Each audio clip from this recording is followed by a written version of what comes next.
This is Face the Nation, broadcasting live from the CNN-IBN headquarters in New Delhi with Sagarika Ghosh. Hi there and welcome to a special edition of Face the Nation. Over the last few weeks, relations between the United States and Pakistan have deteriorated rapidly. After the NATO strike that killed 24 Pakistani soldiers, Pakistan society has become convulsed with an anti-US mood, and there are protests on the streets about fighting what is being called America's war.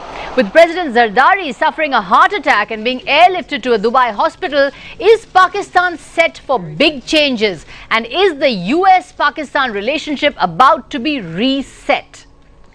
We put all those questions a little earlier to the man who hopes to be Pakistan's new Prime Minister, President of the Tehreek-e-Insaaf party, Imran Khan, who spoke to us from Islamabad. Let's now bring you that interview that he gave me from Islamabad. Over the last few weeks, Mr. Imran Khan, we have seen a growing deterioration of Pakistan-US relations ever since those 24 soldiers were killed by NATO forces. How would you describe Pakistan-US relations at the moment? Well, what's happened since that the killing of these 24 Pakistani soldiers and about 14 badly injured.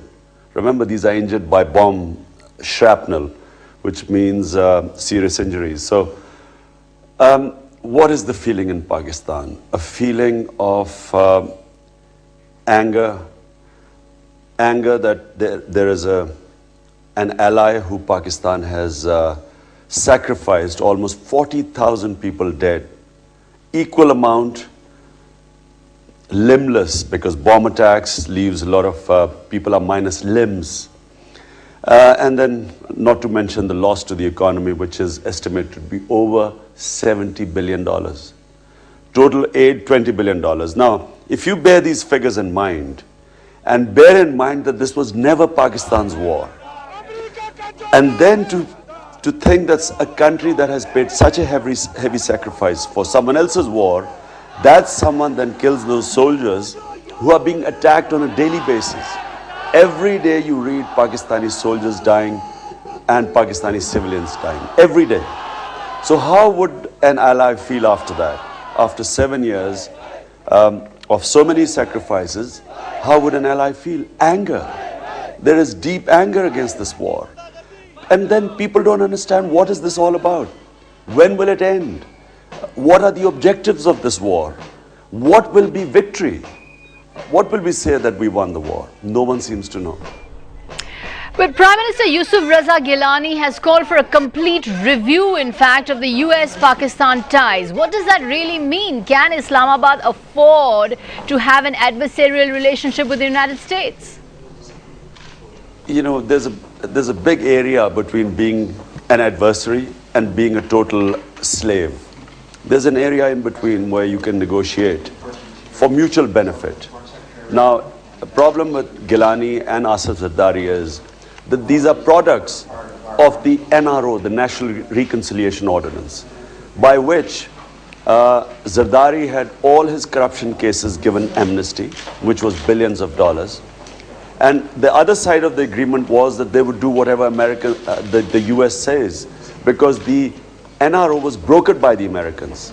Now, unfortunately, this is not the leadership that can go into the middle ground where we could make policy which is mutually beneficial. What is happening now is Pakistan is being used like a hired gun, being paid to fight and fight its own people. And the reaction, more Pakistanis killed, soldiers and civilians. And it's going nowhere. Remember, it's not that anyone is winning this war. The country is losing. So to expect a leadership that was born out of the NRO, the infamous NRO, which was struck down by the Supreme Court, to expect that they are going to negotiate or to come to some sort of an understanding or make Pakistan stand on its own feet or protect Pakistan's interests, I think it's daydreaming.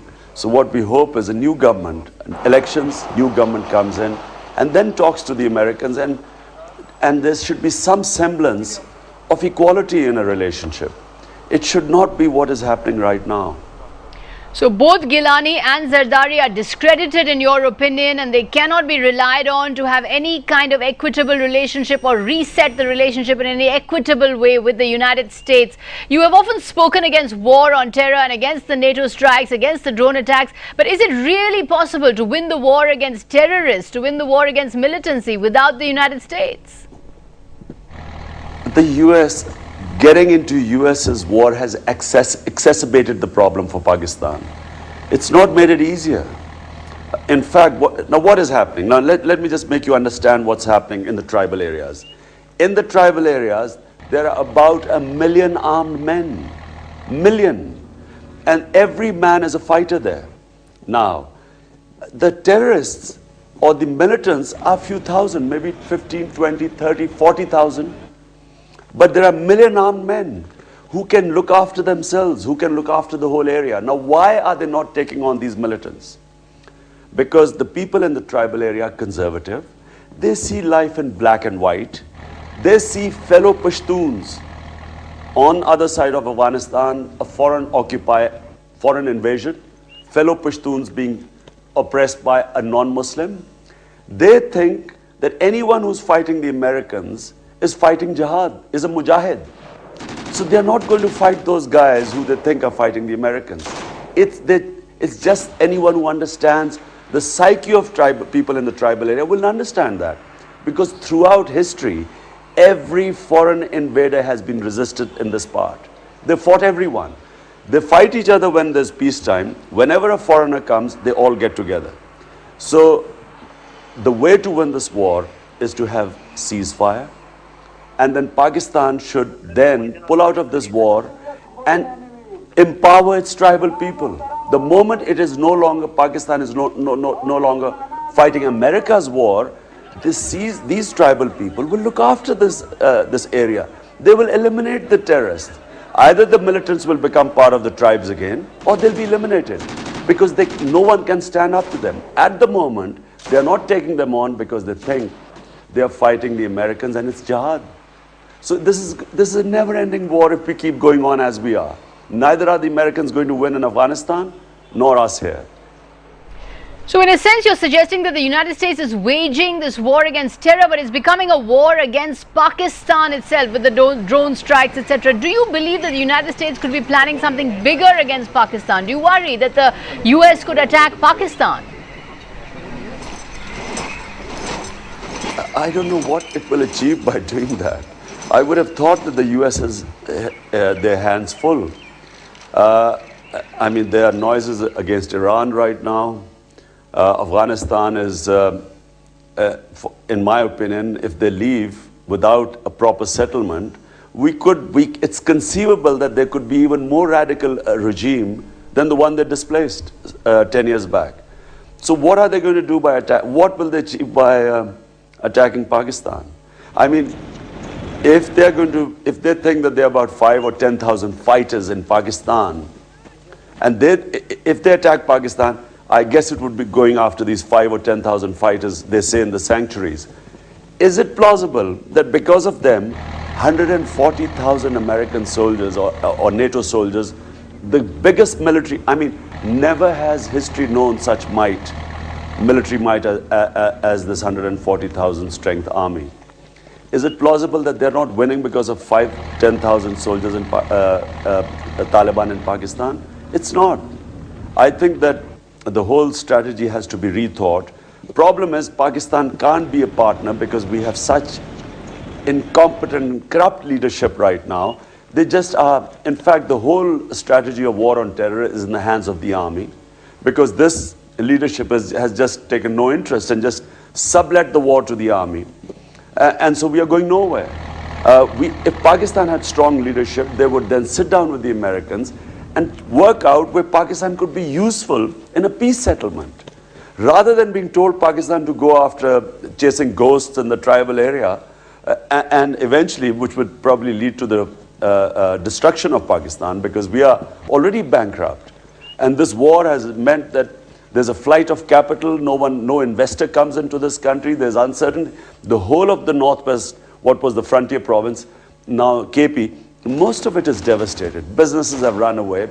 There's lawlessness there. Our economy is going down. So how long are we going to go on this path? You spoke about the war being sublet to the army and the weak leadership. Let's talk about you and your relationship with the army. Your campaign plank in the forthcoming elections, namely the end to the drone attacks, wanting America out, talks with the Taliban, these seem to echo what the army wants. Are you the army's new favorite? Has the army approached you in any way, perhaps through third parties? Well, first of all, my plank has been the same from day one. I have never changed my stance. Maybe because I was more knowledgeable about these areas, about the history of Afghanistan. I'm probably the only politician who's not only traveled throughout the tribal areas, but written a travel book on it. So from day one, I said there was no military solution. From day one, I warned in the I was in the parliament, I warned Musharraf that our army would get stuck there, because if the British, a superpower, was stuck there for 80 years. Mughal Empire was a superpower for 62 years. This area, which is the tribal area, fought against the Mughals until there was a political settlement. So these people have no knowledge of history. They had no knowledge of geography, no knowledge of the character of the people when they sent the army in. So I was against the army. Remember, Musharraf was the CNC and I was his biggest critic. So I have never changed my stance. If people have come round to my stance today, it's because they've realized, not just in Pakistan, in the US and West, that there is no military solution. Now, if the army wants me, I don't know what they want from me. All I know is that the people of Pakistan have changed. When I was in India during the World Cup, I kept saying that my party, Tehreek-e-Insaaf, will not just win the election, they'll sweep the elections. Now people are seeing it on the ground, but I've been seeing this for past year. People in Pakistan want to change. They're sick of the old faces. Asif Zardari co-opted all the political parties in a sense. So every party had a share of the pie. All of them were in power. There was no opposition in Pakistan except us. So what has happened is that as these parties have gone down, as Zardari has gone down, we have gone up. Because people want to change. So, coming to your point about the army, I don't know what the army would expect from me. I know what my vision of Pakistan is, and I know that people of Pakistan now, the youth especially, all of them want to change. And you will see, God willing, in the elections. But we've got a big rally on the 25th of December in Karachi, and you will see, no establishment can bring people out. And if people come out, no establishment can instill passion in the people. And you will see, God willing, on the 25th of December, where the people of Pakistan stand in Karachi. So if you are elected, if you head the new government, will you be prepared to challenge the army's dominance over Pakistan? Look, in the entire developing world, the democratic governments that have had the moral authority have always been able to put the army within its constitutional role. Problem happens when in the developing world, when the governments, whether democratic or otherwise, lose the moral authority. Then the physical authority lies with the army. So therefore, you automatically give space to the army to move in. Now, if in Pakistan we want every institution to function within its constitutional role, it's for a democratic government to give performance. Have people backing that government. The moment people back you, then no one can challenge you. So the army has to play a constitutional role, but a democratic leadership has to be strong in order to make the army play that constitutional role. Let's take a short break at that point and continue to bring you our conversation with Imran Khan.